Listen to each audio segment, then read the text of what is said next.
Bonjour, téléspectateurs et à Grand Congo, Grand Peuple TV.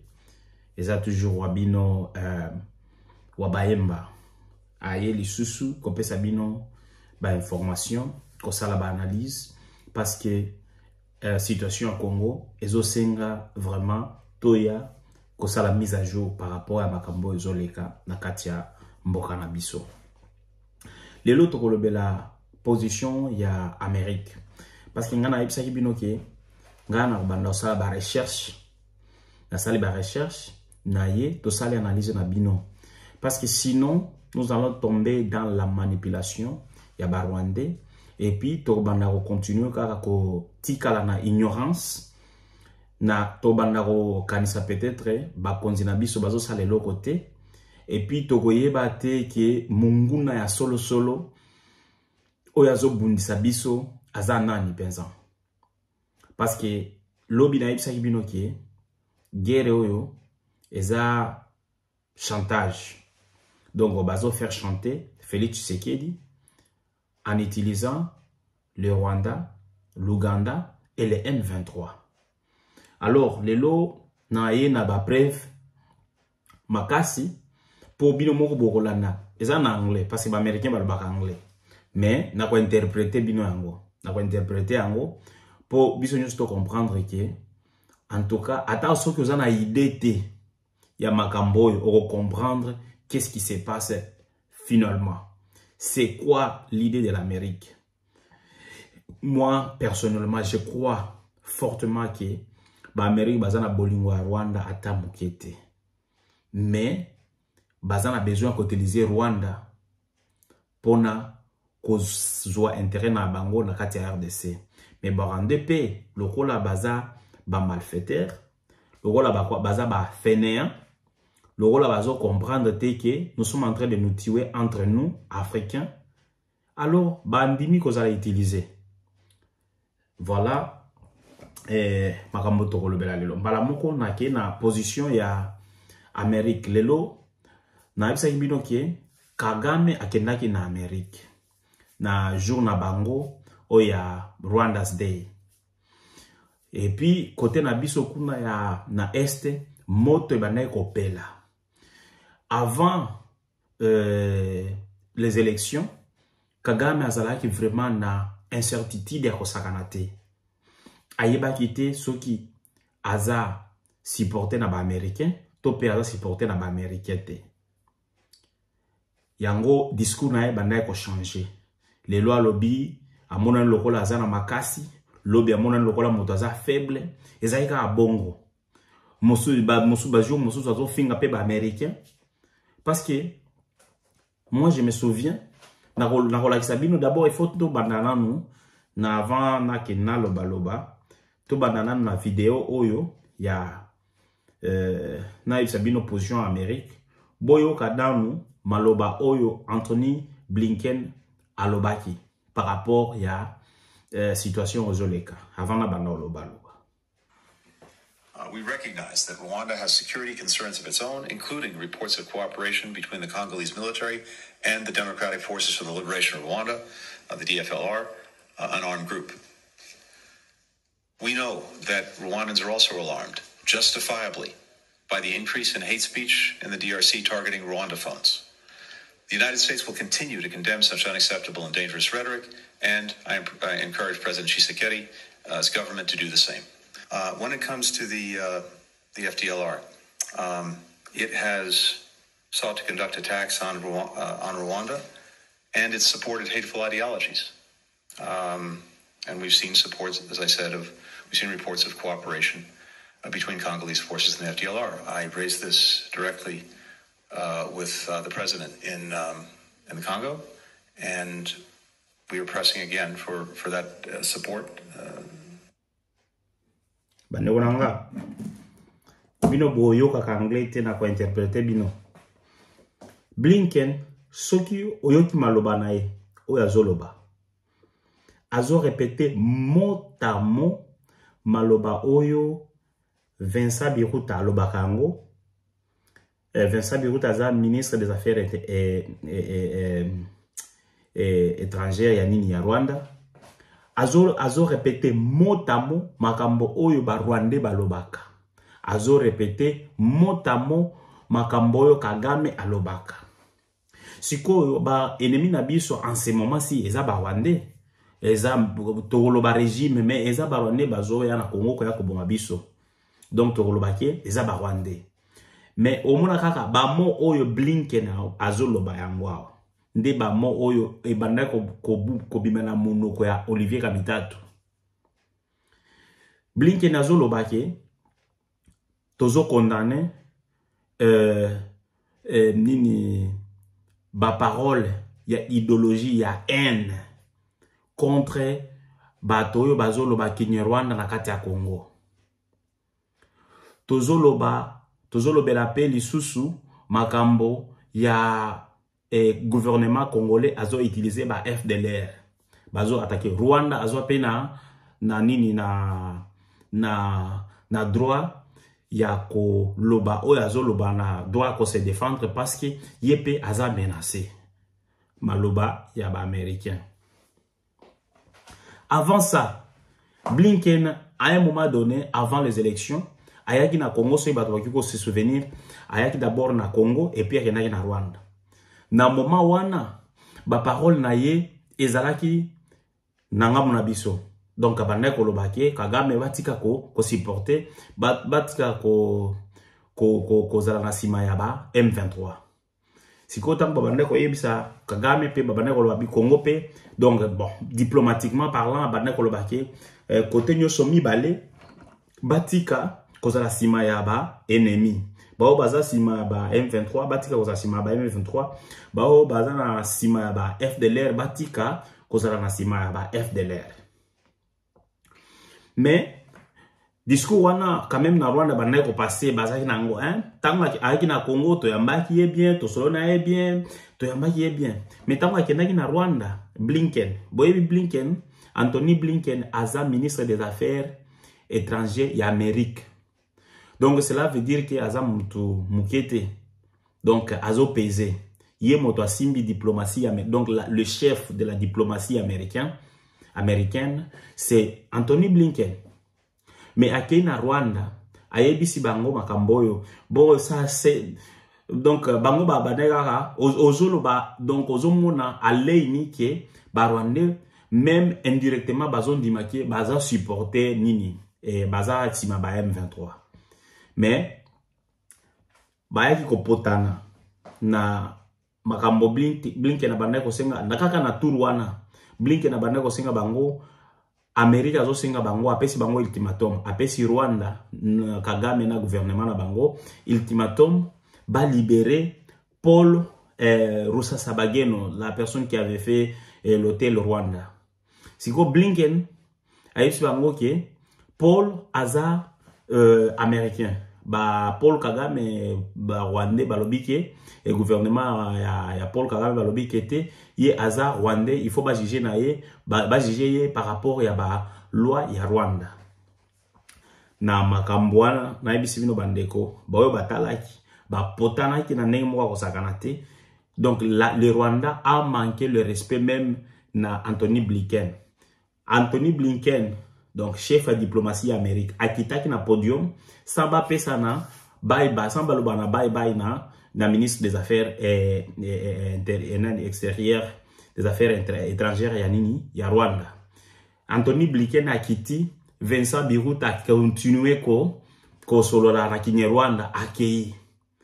Mais subitement, lelo tokomi koyoka maloba oyo ebimaka na monoko ya Paul Kagame.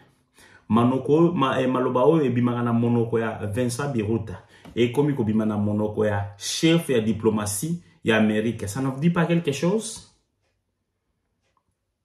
Ça ne vous dit pas quelque chose? C'est toujours les Américains qui nous ont dit que le Rwanda est derrière l'M23. C'est toujours l'Amérique qui nous a dit qu'ils sont en train de condamner les Rwandais. Par là, qu'est-ce que je voudrais dire? Je ne me contredis pas de ce que je vous avais dit hier, qui est même Paul Kagame, il n'est pas sûr. Il y a soutien, il y a ba américain. Malgré Barasira qui est lobby kuna, ba ibseke, toza simanayo. Yango apamonga ki mamuke. mais na maloba na ye moko Paul Kagame tango banda ko sa discours na ye okomona ke ye moko aza sirte ayebiki ba discours oyo changeaka lelo balobi boye lobi pe bako changer kuna ça dépend d'un rapport ya force diplomatique oyo mutu na mutu azo pesa sur terrain mais dans tout ça objectif ezaka moko ya ba américain c'est faire chanter le Congo pour que bazwa oyo bazana bango besoin bango balingi te makambo ya gagna makambo ya gagna epa na bango bayoka kate eza langage oyo ba américain bayoka kate surtout pays lokola biso ba congolais le président lokola président Félix Tshisekedi bazo ayebisa bango eloko donc apesa bango ba ultimatum soki boye photo ça la gagna makambo wana bazo linga koyoka ngote bazo obligé président à solo na ba M23 yo esika yozali ozo finga bakonzi ya mboka bazo sala eloko te sikoyo bomoni bato ya sima ya makambo yo na opesa discours na po peut-être bokoloba o na zolo bakaka Bill Clinton tango makambo randa ibandaki boyo ka Bill Clinton abisaki bino lobby Bill Clinton ne pe alobaki avant donc oiza donc na temps na yetango za A reporter was riding in a cab in Kigali and he asked this cab driver if he didn't resent my being here because the U.S. didn't come into the area until after the killing had been stopped to take care of the refugees. And he said, no, I don't, because he didn't make us kill each other. It's that whole thing that Kagame's handling, take responsibility. And he said, he's the only one who ever said he was sorry. Nobody else has apologized to us. At the time, we were worried about getting into Bosnia. We had the reaction from Black Hawk down in Somalia. And it was over in 90 days. We just blew it. And I think had we sent 10,000 troops here and gotten a few more people to come, we might have been able to save a third of the people who died. You can see what a rural country it is. Yes. And most of the people who died were killed with machetes. So I don't think we could have ended the violence, but I think we could have cut it down, and I regret it. And all I can do is to try to help them come back. So iboyoki na ibisaki bino melolo na ngeke na memela bino ba evidence. Bill Clinton na zolo bake na tango wana génocide ekotaki na Rwanda na 1994. Bango bazalaki busy na ko s'occuper na makambo ya Bosnia et pas kuna donc makambo mususu raki. Sikoyo na Rwanda bato babandi koloba babandi kotuna Paul Kagame balobi pona nini nani Amerika eko edebinote Bill Clinton eko edebinote ko stopper makambo oyo. Kagame ayebisaki bato wana babandaki kotuna ye alobi ki non bango basali te ke biso to bana kobomana ezaka biso moko nde tozobomana. Au contraire, c'est le seul président, donc le président américain qui a demandé le pardon de ne plus parce que ayaki avant te pona ko stopper ko intervenir pona ko stopper yemo alobi ata soki to yaki to ngeki to stopper te mais to ngeki ka to diminuer ba nombre ya mort ya bato ba kufaki. Mais je regrette beaucoup mais loko na ko sala na ko aider kaka bango Rwanda azala donc azonga na ndenge azalaki azala bien makambo nyonso ezala bien kozala bien ya Rwanda eza mawa ya Congo kozala bien ya Rwanda eza viole ozoleka na Congo kozala bien ya Rwanda eza ba groupe rebelle oyo ezo surgir na Congo yango langage oyo Bill Clinton azoloba bandeko nanga sikoyo tokende tozonga epai sikoyo biso nyonso ndenge tozala Congolais il faut to banda koyeba ke bato bazobundisa biso sima ba Rwandais eza États-Unis sikoyo eza États-Unis aza pays ya mokete tango zosenga gouvernement ezoloba te soki oyoki Blinken alobiki ayebisaki président Félix Tshisekedi ayebisaki eke bozo utiliser ba FDLR bozo utiliser discours ya haine. Discours ya haine nde oto le baka barwande bazo bonga biso, barwande batuti nde yango azoloba. Donc cela veut dire que na yo, na président, nanga, tout ça na langage moko. Munguna zaka moko. Mais ceux qui biso, au lieu de s'attaquer na munguna, au lieu de développer ba stratégie, to bondisa munguna, biso to bandina no ko s'attaquer na ba autorité na biso. Et puis ba autorité na biso bazo bondisa ka munguna oyo yo za na posa ba bondisa ye. Mais siko ozo sa nini? Ozo affaiblir eza moto lokola, eza lokola quelqu'un ozana papa na mama na nako munguna koti ennemi ya koti papa na bandi ko bunda na munguna sikoyo yo obandi ko bundisa pe papa na yo na munguna pe zo bundisa papa na yo. Donc cela veut dire que yo pe comme munguna. En tout cas soyons un peu prudents pour tout ça là. J'ai ennemité yango na ngai na éclaircir na likambo sikoyo ya suka na nyana loba umuni ba Yasuka il faut na lobela Yasuka na lobela pe gouvernement na biso par rapport à makambo ezo le kana est ya république ya mboka na biso gouvernement na biso pe lobaki bazwa ki décision mi be ma donc décision ekoyaki quelqu'un qui se dit là oh le gouvernement ne fait rien oh bazo tala kaka non. Je vous avais dit hier que non, les gouvernements aussi travaillent. Bakonzi na biso bazo sala pe. Bakonzi na biso pe bazo sala. Congo eza mboka na biso, Congo eza mboka na yo, mais bakonzi bazo sala. Voilà, baek na résolution moko boye par rapport à makambo ezo le kana RDC. Et puis FRDC ezo sala. Yango tozo leba keba na manipulation. Yo zo kaka vidéo moko boye ezo la ki sa faiblesse ya RDC. Obwaki, oibite moto abwaki la kiyo, oibite laboratoire nini salaki yango, po itinde la yo, po itinde la bato mosusu, ko démoraliser bato. Non. Les FRDC, bazo bunda, et puis bazo infliger, perte ya munene na bangona. Oui, je vous assure. Je vous assure. Tout ça na ba information, et où ta na front. Tout ça na ba information, à bato sur place, bazo yebisa biso. Ba image mosusu na wiki ko tia wa tepo boyebi kama makambo ya YouTube. Sikoyo ngila ki sabino voilà décision gouvernement.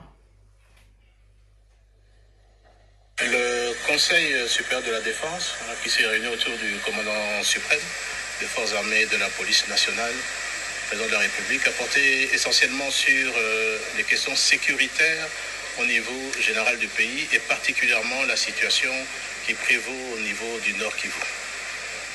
Là-dessus, un tour d'horizon a eu lieu sur des questions spécifiques militaires et opérationnelles qui se déroulent sur le théâtre des opérations au niveau de l'ensemble du Nord Kivu. Sur ce, le Conseil supérieur de la défense, après avoir entendu toutes les parties et tous les commandants qui sont autour de moi aujourd'hui, a pu d'abord lancer un message au niveau de la population que tout est mis en œuvre pour que la ville de Goma ne puisse pas tomber.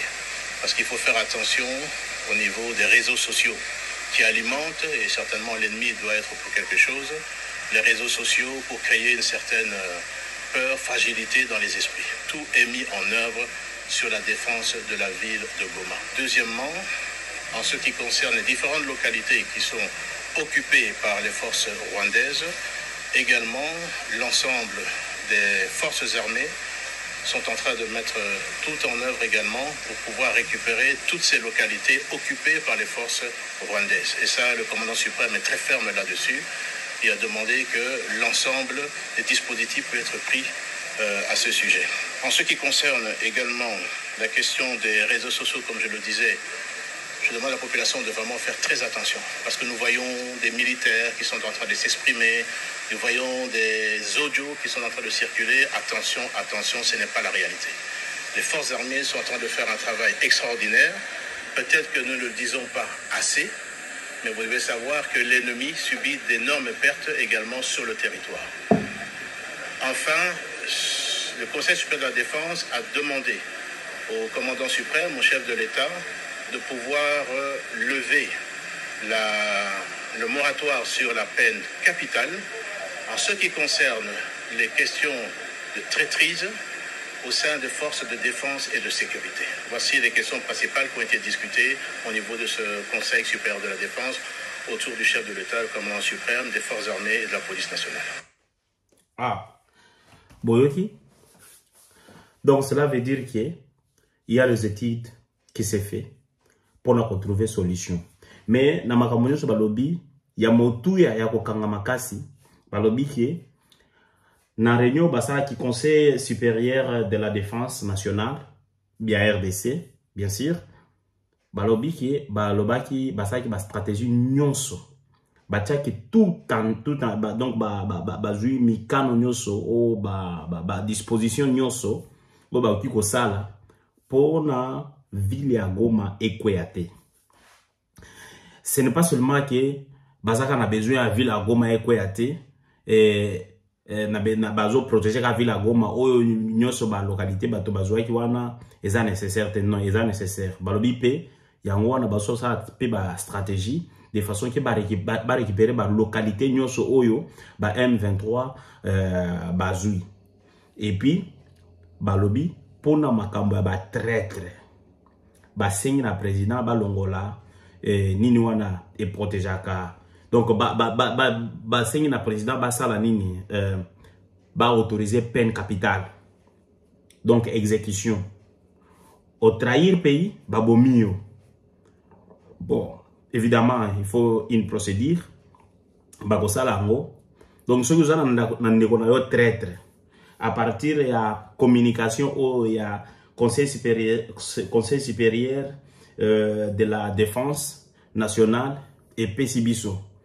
Donc il y a ko trahir mbokate sinon lobaka o trahir pe o miki melio moko wana obiki sinon okufa parce que bato babomi pe kaka ba américain oyo kaka ba occidentaux oyo parce que natango mzee Laurent Kabila ordre bandai kokota mais kaka ba occidentaux oyo bayaki na makambo na bango ya droit de l'homme ke bango moko droit de l'homme pa na bango balandaka yango kaka na biteni parce que yo motoza na droit de l'homme d'abord cela veut dire quoi na droit de l'homme wana ba article eza ebele droit du respect donc le pays a le droit le Congo a un droit à respect, il y a souveraineté naïe et ça n'a pas droit de l'homme parce que le pays c'est le bateau mabele nanatiro et ça donc bateau bazan a besoin souveraineté na bango à respecter bateau bazan a besoin à choix na bango yo zolo ba droit de l'homme mais ozo qui est obligé bateau na pays na bango dans leur souveraineté ozo ça bango qui est bon homosexualité est-ce qu'on a droit de l'homme yo motozo te abiso droit de l'homme Amérique ozo te abiso droit de l'homme ba occidentaux bazo te abiso droit de l'homme mais bango bazo sala ba bombe oyo ekoki ko boma mokili bombe ekoki ko boma 1 million de personnes au même moment ou droit de l'homme bango ozo ba droit de l'homme mais na Amérique baza na prison oyo soki osali mabe oyo ba monike oyo il faut ba boma yo ba ko boma yo bazo baza na peine capitale siko droit de l'homme yango wana si on a droit de l'homme, bosani ba article il baka droit au choix. Donc mutujo ça a droit à ça la choix nae. Mutujo ça a droit à dignité. Mutujo ça a droit à respect. Ba bosani na ba article nyoso wana na kati ya droit de l'homme. Ba bosani siko ba congolais bazana besoin te yako lokola ngana za congolais na za na droit. Il y a respect, il y a mboka nanga bo respecter yango. Mibeko ya mboka nanga bo respecter ya yango. Bombengo à Congo, bon respecter Ango. Et c'est nous ce droit de l'homme, non? Bateau baza ba hypocrite. Mais, je vous assure, bitumba oyo tokolonga. Tokolonga. Nzambe likolo, biso na se. Justice nzambe ezali. Les dieux de la justice. Le soleil de la justice. Il est vivant. Bitumba oyo tokolonga. Ba Congolais, ma boro pembe. Allez, à suivre.